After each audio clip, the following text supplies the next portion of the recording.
Inbounds it to Hamby, and so now that'll be that. So the Indiana Fever come into here after losing 3 of their last 4 on the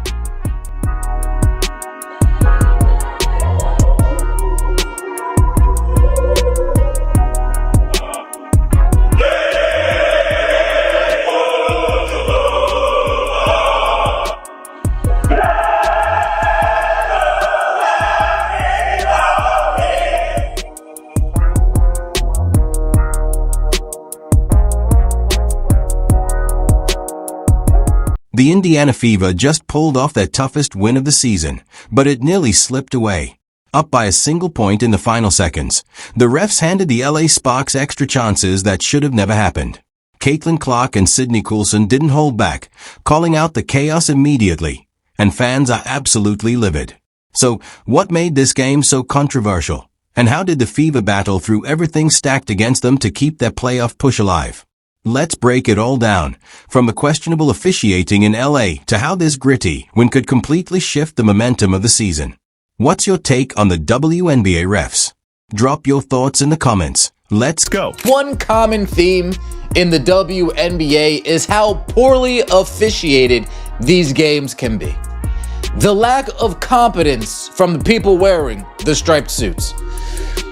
Every time I watch a WNBA game, a thought crosses my mind when it comes to the officials, and that thought is, how much money do you have on this game? Why did the last few seconds of this Fever vs. Sparks showdown feel like they lasted forever? Because in just 3.9 seconds of game time, the referees managed to stretch out what felt like an eternity and nearly robbed Indiana of their biggest win of the season. The Fever were hanging onto a razor-thin 76-75 lead. The arena was electric, and both squads knew this wasn't just another game. With Indiana clinging to 6th place and Los Angeles just 2 spots behind in the standings, a single possession could shift the entire playoff race. Inside Crypto.com arena, every dribble, every whistle carried weight, and somehow, the whistles just... Man, I'm talking about right at the end of the game, when the nonsense was being called, and cheating was being speculated, right? Everybody was looking like how CaitlinClark was looking by the end of that game last night with the Indiana Fever and the Los Angeles Sparks. Everybody was looking just like this, man. What in the world was going on? It began with the Sparks scrambling for one last chance to steal the game. But instead of letting the play unfold naturally, the refs inserted themselves again and again. The clock reset in ways that didn't make sense. Contact was called on one end, but swallowed on the other. And every time Indiana made a stop, whether it was a deflection, a fast turnover, or perfect defense, Los Angeles somehow ended up with another inbound. These weren't long stretches of play, but each whistle and reset dragged the moment out, turning seconds into minutes and making the whole thing feel blatantly one-sided. Fans were left asking the same question, just how many lifelines were the Sparks? Let's take a look at this. All right, now it was 0.6 on the shot clock when this happened.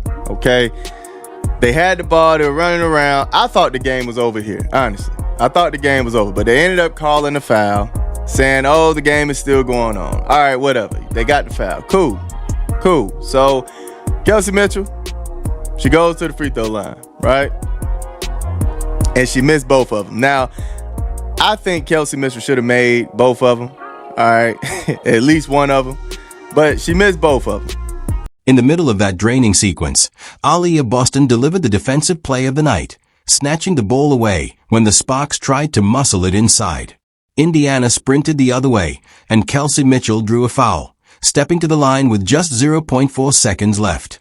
Her first free throw rimmed out, but with so little time remaining, the game should have been over. Instead, the officials intervened yet again, gifting Los Angeles another inbound with just 0.1 seconds on the clock. That single decision sent Fever fans into an uproar online. After all, how can any team possibly execute a real play with less than the blink of... But man, there is no way. Right at the end of the game, you should be on top of it. You telling me you're not paying attention to when some hands touch that ball? Come on, man. And then to reward them with the timeout, like, fam, that's crazy work. Look, CaitlinClark, like, what is going on here? She's like, no. Look, Caitlin ready to run the floor, fam. She's like, no. What is this, man? What is this nonsense? And this wasn't just Fever fans being paranoid. All season long, the WNBA has been plagued by bizarre late-game decisions, strange clock management, soft whistles in crunch time, and endless trips to the replay monitor that only create more confusion. Indiana simply felt like the newest victim of a larger trend that points to either incompetence from officials or something far worse. Social media exploded the moment that 0.1 inbound went up, with clips spreading across timelines and fans accusing the league of embarrassing itself. 0.1 on the shot. 0.1 on the shot clock, fam. What are we doing? What are we doing, man? I mean, this is nonsense. How do you even have time to do anything? How do you even have time? But the Fever refused to break. No matter how many chances Los Angeles was handed, the Sparks couldn't cash in, and Aaliyah Boston made sure of it by holding her ground at the rim. The ball bounced harmlessly away, and this time the buzzer finally sounded for good. What should have been a simple finish turned into a test of patience, almost a trial to see how much chaos Indiana could survive before being rewarded. In the end, it wasn't the whistles that decided the game. It was the players' resilience and grit, especially with so many of Indiana's key names watching from the sidelines. Oh my goodness, man. They did everything they could to try to get them a win in this one, fam. It's ridiculous. It was flat out ridiculous. How does a team missing its brightest star and 3 other rotation players still manage to win a game that could swing the playoff race? That's exactly what Indiana pulled off against the Sparks. CaitlinClark remained sidelined, still not cleared to return. Sophie Cunningham was out as well, taking away one of the Fever's most dependable scoring threats. Sydney Coulson and Ari McDonald were both unavailable, stripping away energy and ball handling depth. And then there was Lexi Hull, suiting up with not 1, but 2 black eyes from a brutal collision just a game earlier. Looking at the lineup sheet before tip-off, most people assumed Indiana simply didn't have enough. Steph mentioned, whenever she sees you with the 2 black eyes, she smiles in a way because it just exemplifies your toughness. Do you feel tough in these kinds of situations with these 2 black eyes? I mean, that's what people keep telling me. Every time she sees me, she smiles and then she says, "I'm so sorry." I'm like, you don't need to be sorry. This is what it is. And when I'm playing, I forget about it, and then I go look in the mirror. I'm like, oh shit, they're still there. I don't really think too much about it because I don't necessarily feel them all the time. Yeah, and you're still able to see completely fine. Yep. Right. Nothing's changed. The obvious assumption was that Los Angeles finally had the perfect chance to crush Indiana's playoff hopes. Without Clark shooting and Cunningham spacing, the Fever were already short-handed on offense. Take away Coulson and McDonald, and suddenly Kelsey Mitchell was left to shoulder the entire point guard load by herself. On paper, it looked like a mismatch waiting to happen. But basketball doesn't always stick to the script, and on this night, one veteran in particular decided to flip it entirely, writing her own story at the Sparks' expense. Sims left open for 3. She got it!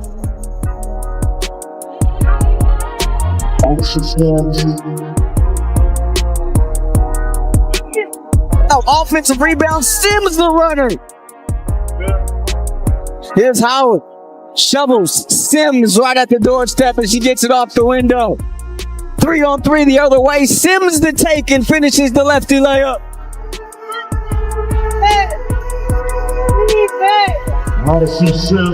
Odyssey Sims has worn a lot of jerseys in her career, including the Sparks colors earlier in her journey. But on this night, she turned into their worst nightmare. Sims poured in 21 points, relentlessly carving out lanes to the rim, and when the Fever desperately needed steadiness down the stretch, she answered with the final 5 points herself. That clutch burst sealed the game, giving Indiana just enough cushion to withstand both the Sparks and the referees. In a season clouded with uncertainty, Sims gave a masterclass in experience and composure, reminding everyone exactly how a veteran can take over when the pressure is at its highest. Sparks started the game on a 7-0 run.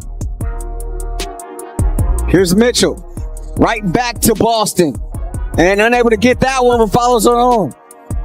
Cameron Brink and Ray Burrell going to be checking in next time there's a stoppage for LA. Here's Turner in traffic, and she gets it up off the window. Beautiful pass from Boston. 7 on the shot clock. Mitchell turning the corner. Jump stop in the lane, loses the ball. Brink throws it right to Boston. Easy layup. Meanwhile, Aaliyah Boston once again proved why she's the unquestioned anchor of this franchise. Her box score didn't just list points and rebounds. It reflected complete dominance on both ends of the floor. Defensively, she owned the paint, forcing the Sparks into awkward, rushed shots and ripping down rebounds even through double teams.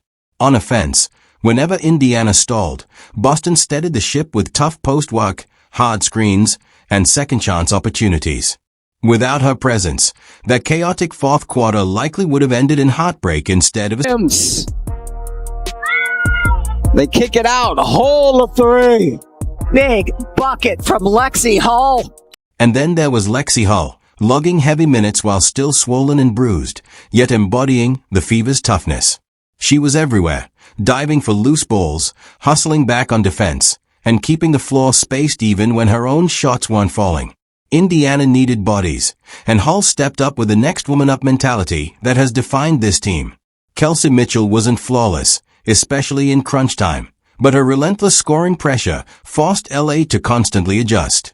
Even on off possessions, she demanded attention, creating the space that allowed Sims and Boston to thrive.